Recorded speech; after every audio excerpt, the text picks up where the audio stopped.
یہ کہہ دینا کہ باب تشیع کوئی نہیں، ایک لفظ آپ نے یہاں پر استعمال میں نے تو اس کا ریپیٹ کیا۔ جی جو بھی ہے، وہ جس نے بھی کیا ہے، اگر وہ ایک بندے سے کسی نے کہا یار میں مشہور ہونا چاہتا ہوں، اس نے کہا کعبہ شریف کے اندر جا کے ادھر باہر حرم میں گندگی ڈال دے تو مشہور ہو جائے گا۔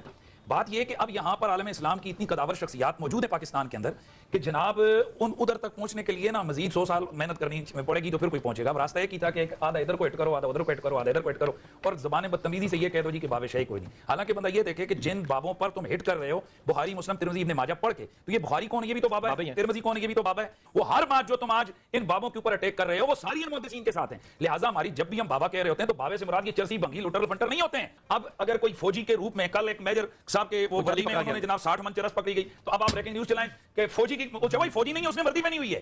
اسی طرح اگر کوئی بابے کے ڈھنگ میں اور روپ میں آ کر اسلام کی دھجیاں اڑا رہا ہے تو قابل مذمت ہے۔ ہم ان بابوں کا احترام کرتے ہیں کہ جن بابوں نے اسلام کی خدمت کی ہے۔ ایک بابے نے ہندوستان کے اندر آ کر 90 لاکھ کو کلمہ پڑھایا، تم کتنوں کو پڑھاتے ہو؟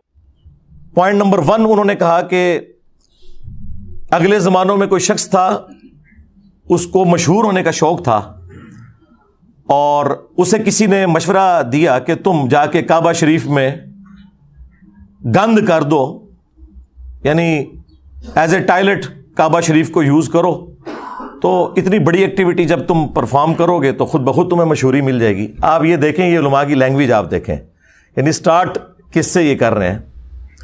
گند تمہارے بزرگوں نے ڈالا۔ جو شخص پچھلے 12-13 سال سے پچھلی 12-13 صدیوں کا گند صاف کر رہا ہے، اسے یہ تانا دے رہے ہو کہ وہ گند کر رہا ہے؟ کبھی یہ کہتے ہو کہ یہ بیٹھتا ہی گندی مکھی کی طرح گند پہ ہے، تو یہ بھی بتایا کرو یہ گند تمہارے بزرگوں کا پھیلایا ہوا تھا۔ انجینئر محمد علی مرزا صاحب کو میں نے نیٹ پر بہت سرچ کیا، دیکھا تو ان کا بھی کام یہی ہے، کبھی دیوبندی حضرات کے کتابوں میں ان کی غلطیاں تلاش کرتے رہتے ہیں، کبھی بریلوی حضرات کی کتابیں کھول کے اور ایک ایک صفحے میں وہ مکھی کی طرح یوں ان کی غلطیاں، گندی مکھی آپ نے دیکھی ہوگی، وہ ہمیشہ گند پر بیٹھتی ہے۔ یہ ایک تہمت بنتی جا رہی ہے، بلکہ اس کو بہت کنڈیم کیا جاتا ہے اور یہ کہا جاتا ہے کہ تو بابے ہیں، ان کی اپنی دنیا ہے اور بابوں کا جہاں اور ہے، کتابوں کا جہاں اور ہے۔ مجھے یہ بتائیے گا کہ انسان اگر کسی بھی معاملے میں اپنی روایت کے ساتھ جڑتا ہے، اپنے بزرگوں کے ساتھ کوئی عقیدت پیدا کرتا ہے، ان کے ساتھ کوئی تعلق استوار کرتا ہے، تو مذہبی لحاظ سے، دینی لحاظ سے، خدا کی کتاب سے تعلق کے لحاظ سے یہ کیا کوئی چیز اس کی منافی کھڑی ہوئی ہے؟ اور جب ہم تنقید کرتے ہیں اپنے ماضی کی روایت کے اوپر اور کہا جاتا ہے کہ جی یہ تو بابوں کی اپنی دنیا تھی اور یہ بابے ہیں اور ہم تو صرف کتابی ہو کے رہنا ہے، تو ان میں سے کیا کس چیز کا انتخاب کرنا ہے، بابوں کا یا کتابوں کا؟ یہ کتابیں کیا آسمان سے براہ راست نازل ہوتی ہیں؟ ان کو بھی لوگوں نے لکھا ہے نا، تو آپ لوگوں سے بے نیاز کیسے ہو سکتے ہیں؟ اپنے دین کو دیکھ لیجئے، صحابہ کرام کو قرآن دیا گیا، وہ انسان ہی تھے نا، ہمارے بزرگ تھے، ان کو قرآن مجید دیا گیا، وہ اس قرآن مجید کو پاتے ہی نہ، وہ اس کو اٹھا کر پس پش ڈال دیتے، وہ اس کو آگے منتقل ہی نہ کرتے، تو آج آپ کے پاس یہ پہنچ جاتا۔ اور پھر یہ کہ اس طرح کے آدمی بن کر رہ جائیں کہ جس طرح سے ایک غلاظت کی مکھی ہے کہ وہ یہ دیکھتی ہے کہ اچھا کس جگہ پر غلاظت ہے، مجھے وہیں جا کے بیٹھنا ہے۔ ہم وہاں بیٹھتے ہیں اس گند کو صاف کرنے کے لیے۔ چاٹ تو تم لوگ رہے ہو پچھلے 1200-1300 سال سے، کسی کی جرت نہیں ہوئی کہ اس سسٹم کو چیلنج کرو۔ تو انہوں نے اب یہ لفظ استعمال کیا کعبے میں گند۔ بھائی حنیف قریشی صاحب، گند انہوں نے ڈالا جنہوں نے چشتی رسول اللہ کلمہ پڑھوایا، ہاں۔ اور آج جب ہم نے یہ بات کی ہے تو کہتے ہو یہ الحاقی عبارتیں ہیں، بعد میں کتابوں میں داخل کر دی ہیں۔